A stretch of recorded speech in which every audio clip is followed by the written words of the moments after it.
Okay, problem 40 from chapter 4, Giancoli 6th edition. So the problem says the following. The coefficient of static friction between rubber and street pavement is a certain value. Okay, so they are giving us this coefficient of static friction. So we know just by that our object should be not moving. Okay, static friction.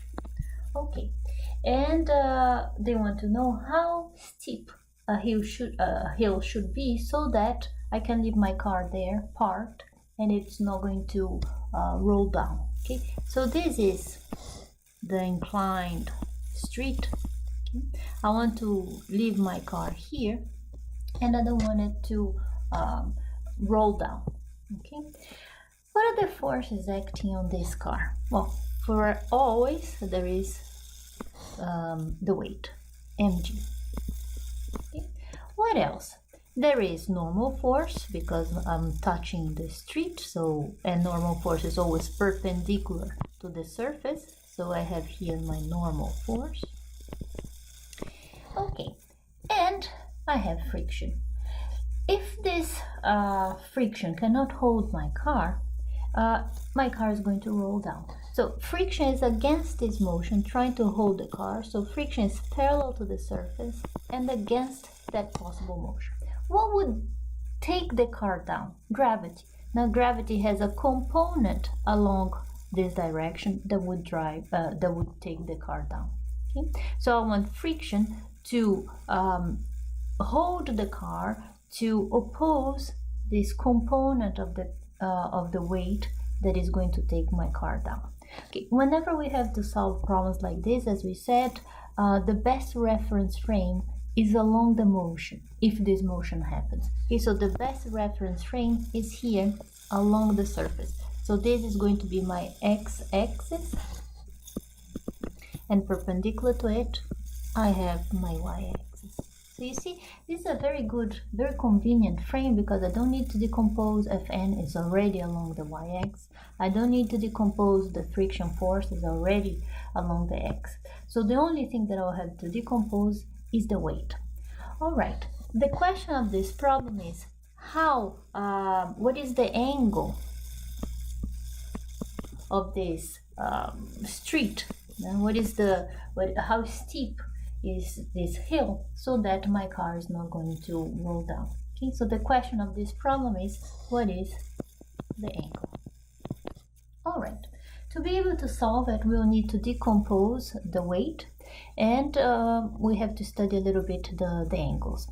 So let's think about this triangle here that involves the weight. Okay, so this triangle here. This is theta, this angle here, this is a right triangle, is 90. The sum of all the angles in the triangle is 180. So this has to be 90 minus theta. Okay. Now, this in red here, I have the axis, no, x and y. So this is 90 degrees, which means that this angle here is also theta. Okay, this is very important. It will help me on how to decompose the weight of this car.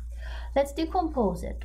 Okay, along the y-axis, I have this component here, right?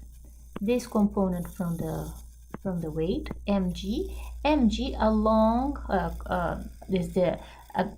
along this theta, right? So I have here cosine of theta. No? So it's the adjacent. Now, opposite to this angle, I have this component here. Opposite here is mg sine of theta. With all that, we can now solve this problem. We do not want the car to roll down, so there should be no acceleration. To solve this problem, there should be no acceleration. All right, so let's go for Newton's laws. Along the x-axis, so what are all the forces along the x-axis? We have mg sine of theta, so that's the component of the weight along the positive direction, minus the friction, and this should be equal to 0. Okay, what is the value of this friction force? Well, I can find it by studying the motion or the forces along the y direction, because I know that this friction force is the static coefficient, friction coefficient multiplied by the normal force.